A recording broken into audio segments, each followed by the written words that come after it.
Дала, шексіз, шетсіз. Бұл кеңістікте еркіндік бар. Бұл далада өмір бар.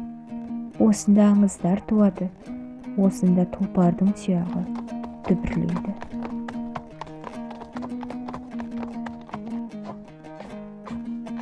Құлагер, қазақ даласына аты мәлім тұлпар.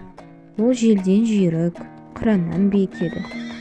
Оның шабысында даланың үні, еркіндіктің ырғағы бар. Ол жеңімпаз, ол аңыз.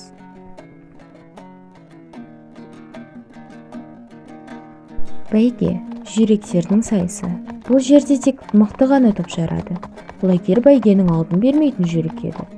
Ақан серінің мақтанышы, қазақ даласының мақтанышы. Бірақ бәрі әділ ме? Барлық жеңіс лайықты бағалана ма? Құлагердің жүйріктігін мойындағысы келмейтіндер де табылды.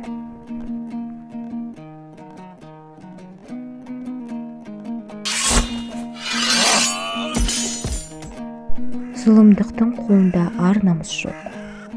Қарау ой, қызғаныш адамды хайуанға айландырады.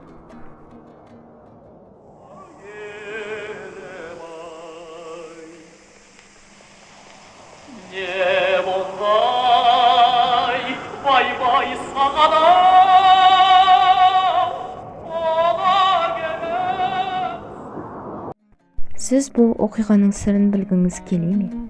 Құлагердің тағдырына үңілгіңіз келе ме? Ақан серінің қайғысын сезінгіңіз келе ме? Әділет пен зұлымдықтың тартысын түсінгіңіз келе ме? Ілияс Жансүгіров. Құлагер. Жүйріктің ғана емес, әділеттің де жыры.